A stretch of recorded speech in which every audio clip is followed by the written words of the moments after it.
Since the start of the 2023 track and field season, we have been seeing what looks like a new Sha'Carri Richardson.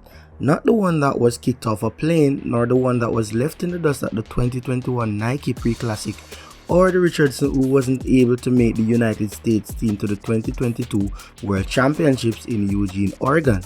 Many track and field fans had a good laugh at her since her 2021 ban that came just before the Tokyo Olympics, but probably they laughed too soon because this track and field season could be the season that she will put all the negatives to rest for good.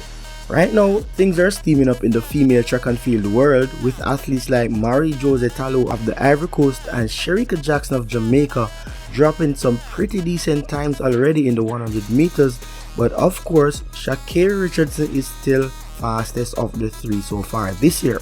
Richardson set a world leading time of 10.76 seconds at the Doha Diamond League meet in Qatar, beating Shericka Jackson who finished second in 10.85 seconds despite holding the previous world lead of 10.82 seconds set on April 23 at the MVP Velocity Fest. No one saw that victory coming for Richardson, but she's shown that it was no fluke when she followed up with some other sensational runs, making her the prime candidate to take the #1 spot in the world for this entire season.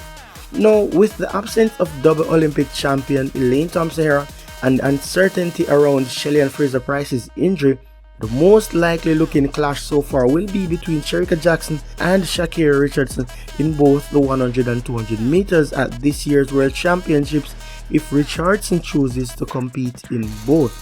But in my humble opinion, if there will ever be a chance for Richardson to take a spot on the medal podium on one of the biggest stages in track and field, this year should be her best chance.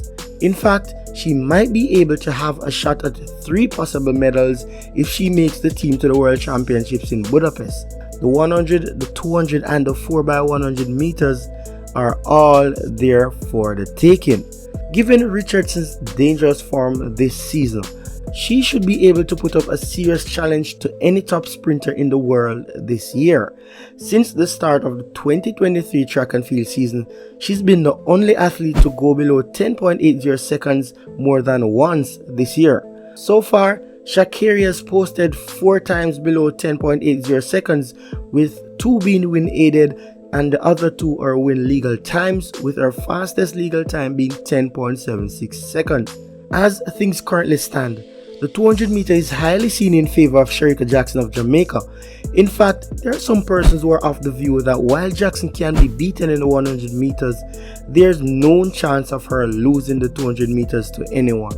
Last year, Shericka showed to the world that she's the best 200 meter runner alive when she clocked an insane 21.45 seconds, which is the second fastest time ever done over that distance.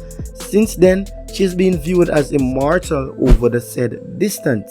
Now, the 200 meter race is one that takes a great combination of speed and endurance and can depend heavily on an athlete's ability to clinically run the curve, but Shericka Jackson is considered to have the entire package, and that makes her a very dangerous candidate. While Jackson is great, there are other persons with great potential over this distance also. The US has both Abby Steiner and Gabby Thomas with personal best of 21.77 and 21.6 seconds respectively, and they too can prove to be very dangerous if they bring their A game. Also, we have another worthy contender in the likes of Dina Asher-Smith, a former world 200 meter champion with a personal best of 21.88 seconds. But what of Sha'Carri Richardson in the 200 meters? While her personal best is 22 seconds flat set way back in August of 2020, she must not be taken lightly. Richardson's last 200 meter race on May 13, 2023 at the Kip Keino Classic in Kenya showed how impressive she can be over the distance despite her registering 22.0 seconds, which is just outside of her 200 meters PB. In that race, Sha'Carri could have easily gone way below the 22 seconds mark since she was celebrating miles away from the finishing line. We are judging that her time in that race could have been in the low 21.8 seconds had she run through the line properly. The match between Shericka Jackson and Sha'Carri Richardson for the rest of this season will be epic, and we could see some serious times as both athletes try to outdo each other. But let us remember that Shelly and Fraser-Pryce and Elaine Thompson-Herah are still not out, and if they turn up in good form, it's going to be total chaos out there this year. But as things stand, Sha'Carri Richardson is looking set to take her first global medal at one of the biggest track and field spectacles in the world this year.